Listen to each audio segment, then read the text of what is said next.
Kingdom എന്ന സിനിമയുടെ 6:30 AM show, early morning ഷോയുടെ വനിതയിലുണ്ടായിരുന്നു. അത് കണ്ടു കഴിഞ്ഞിറങ്ങി.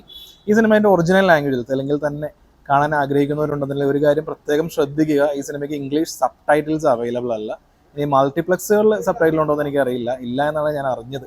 അപ്പോൾ ഈ സിനിമയെക്കുറിച്ച് പറയുകയാണെന്നുണ്ടെങ്കിൽ ഒരു കൂട്ടം ജനത, ആ ജനത അനീതിയിൽ നിന്ന് രക്ഷിക്കാൻ നിയോഗമുള്ള രക്ഷകൻ നായകന്മാരുടെ കഥ ഒരുപാട് തെലുങ്കിലുണ്ട്. അപ്പോൾ പേരിൽ വിജയ് എന്നുണ്ടെങ്കിലും വിജയ് ദേവരകൊണ്ട ഇതുവരെ അങ്ങനെ ഒരു റോളൊന്നും ഇതുവരെ അഭിനയിച്ച് കണ്ടിട്ടില്ല. അപ്പോൾ പുള്ളിയുടെ വകയും ഒരു രക്ഷകൻ റോളിൽ വരുന്നൊരു സിനിമ, അതാണ് ഈ പറയുന്ന കിങ്ഡം. ഇപ്പോൾ വിജയ് ദേവരകൊണ്ടയുടെ ബക്കറ്റ് ലിസ്റ്റ് കംപ്ലീറ്റ് ആയി എന്നല്ലാതെ ഈ സിനിമ വേറൊന്നും ഓഫർ ചെയ്യുന്നില്ല. അതിൻ്റെ പ്രധാനപ്പെട്ട കാരണങ്ങൾ ഞാൻ പറയാം. ഈ സിനിമയിലെ നായകൻ ഒരു പോലീസാണ്. പോലീസ് എന്ന് പറയുമ്പോൾ ഒരു കോൺസ്റ്റബിൾ ആണ്. അപ്പോൾ കോൺസ്റ്റബിൾ ആയിട്ടുള്ള ഒരു നായകൻ എന്തുകൊണ്ട് ഒരു അണ്ടർ കവർ ഓഫീസറായിട്ട് ശ്രീലങ്കയിൽ പോകണം അതിനെയാണ് ഈ സിനിമ പറയുന്നത്. അപ്പോൾ അതിന് ഒരു ഇമോഷണൽ ആയിട്ട് ഒരു സോൺ വേണം. ആ ഇമോഷണൽ സോണാണ് ഇതുപോലുള്ള സിനിമകളിൽ ഒരു പാസം ഉണ്ടാവും, അല്ലെങ്കിൽ അച്ഛൻ അല്ലെങ്കിൽ അമ്മ അല്ലെങ്കിൽ ചേട്ടൻ. അപ്പോൾ ഈ സിനിമ കൈകാര്യം ചെയ്തിരിക്കുന്നത് ചേട്ടൻ അനിയൻ പാസമാണ്. അപ്പോൾ ഈ ചേട്ടൻ അനിയൻ പാസത്തിൻ്റെ പേരിലാണ് ഈ പുള്ളിക്കാരൻ അണ്ടർ കവർ ഏജൻ്റായിട്ട് ശ്രീലങ്കയിലേക്ക് പോകുന്നത്.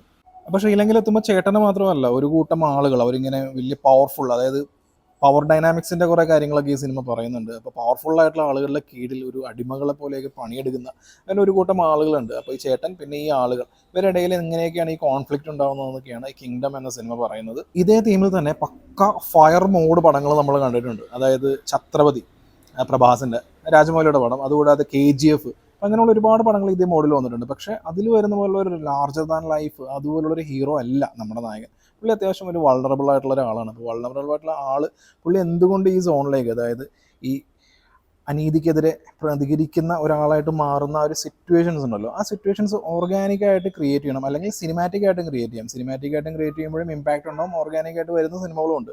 പക്ഷേ ഇത് രണ്ടിലും പെടാതെ തന്നെ നടുക്ക് പെട്ടുപോകുന്ന ഒരു അവസ്ഥയാണ് ഈ സിനിമയ്ക്കുള്ളത്. ഇപ്പോൾ ഈ ഡ്രാമ ഇങ്ങനെ ഓവർലോഡ് ആയാൽ പോലും ഇടയ്ക്കിടെ ഹീറോയിസം വന്നു കഴിഞ്ഞിട്ടുണ്ടെന്നുണ്ടെങ്കിൽ അതിന് കുറച്ചും കൂടി ഒരു ഇമ്പാക്റ്റ് ഉണ്ടാകും. പക്ഷേ നമ്മുടെ ഈ സിനിമയിൽ അങ്ങനെ ഹീറോയിക് ആയിട്ടുള്ള മൊമെൻറ്റ്സ് ഒന്നും വരുന്നില്ല. പിന്നെ ഈ സിനിമയിലെ ആക്ഷൻ സീക്വൻസ് ആണെങ്കിൽ ഇൻ്റർവെല്ലിൽ ഒരു പോയിന്റ് വരുന്നുണ്ട്. അതിൻ്റെ സ്റ്റേജിങ്ങും പിന്നെ അത് എടുത്തിരിക്കുന്ന രീതിയൊക്കെ അടിപൊളിയാണ്. അനിരുദ്ധിൻ്റെ കിടിലൻ BGM കാര്യങ്ങളൊക്കെ ഉണ്ട്. പക്ഷേ ഈ ഇങ്ങനെയുള്ള ആക്ഷൻ സീക്വൻസിന് വരുന്ന ഒരു ഇമോഷൻ ഉണ്ടല്ലോ, അത് ഹീറോയിസം ബേസ്ഡ് ആണെങ്കിലും ഒരു ഇമോഷൻ വേണം. ആ ഇമോഷൻ ഇവിടെ വർക്കാവുന്നില്ല ഈ വിജയ് ദേവരകൊണ്ടയുടെ കാര്യത്തിൽ. അതാണ് എനിക്കൊരു പ്രധാന നെഗറ്റീവായിട്ട് തോന്നിയത്.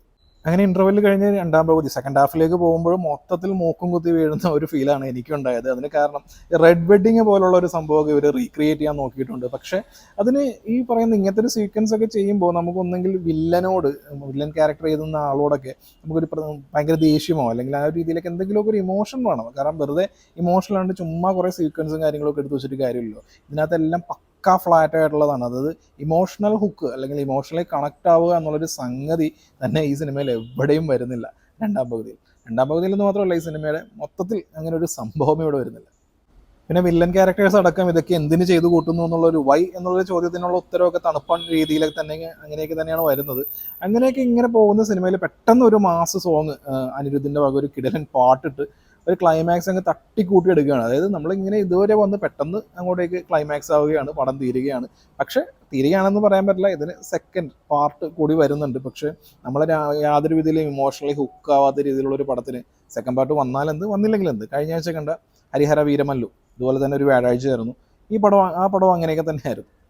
ഈ സിനിമയിലെ നായകൻ, നായിക, വില്ലന്മാർ ഇതെല്ലാം വെറും കാരിക്കേച്ചറായിട്ടുള്ള ക്യാരക്ടേഴ്സാണ്. അതുകൊണ്ട് തന്നെ പെർഫോമൻസ് ആരുടെയും പേര് പറഞ്ഞ് എടുത്തു പറയത്തൊക്കെയൊന്നുമല്ല. വിജയ് ദേവരകൊണ്ടയാണ് എല്ലാ സീനിലും ഉണ്ട്. ഒരു പടത്തിൽ 70 സീൻ ഉണ്ടെന്നുണ്ടെങ്കിൽ പുള്ളിനകത്ത് 65 സീനിലും ഉണ്ട്. പക്ഷേ എന്നാൽ പോലും നമുക്കൊരു ഇമ്പാക്റ്റ് ഉള്ള ഒരു എഫക്റ്റീവായിട്ടുള്ളൊരു ഹീറോ ആയിട്ട് തോന്നുന്നില്ല. കാരണം ഇങ്ങനെയുള്ളൊരു സബ്ജക്റ്റ് അത് വേറെ രീതിയിൽ എലവേറ്റ് ചെയ്യേണ്ട കുറേ കാര്യങ്ങളൊക്കെ ഉണ്ടെങ്കിൽ അവരൊക്കെ നല്ലപോലെ മിസ് ചെയ്തിട്ടുണ്ട്. ഇനി സെക്കൻഡ് പാർട്ട് കുറച്ചുകൂടി ബെറ്റർ ആയിട്ട് കൊണ്ടുവരാൻ വേണ്ടി പ്ലാൻ ചെയ്തതാണോ എന്ന് എനിക്കറിയില്ല. പിന്നെ മൊത്തത്തിൽ നോക്കുകയാണെന്നുണ്ടെങ്കിൽ ഈ കിങ്ഡം ഉണ്ടല്ലോ, ഈ സാമ്രാജ്യത്തിൻ്റെ അടിത്തറ അത്രയ്ക്ക് സ്ട്രോങ് അല്ല, വളരെ ദുർബലമായിട്ടുള്ള ഒരു കിങ്ഡമാണ് ഇവർ നമുക്ക് നൽകിയിരിക്കുന്നത്.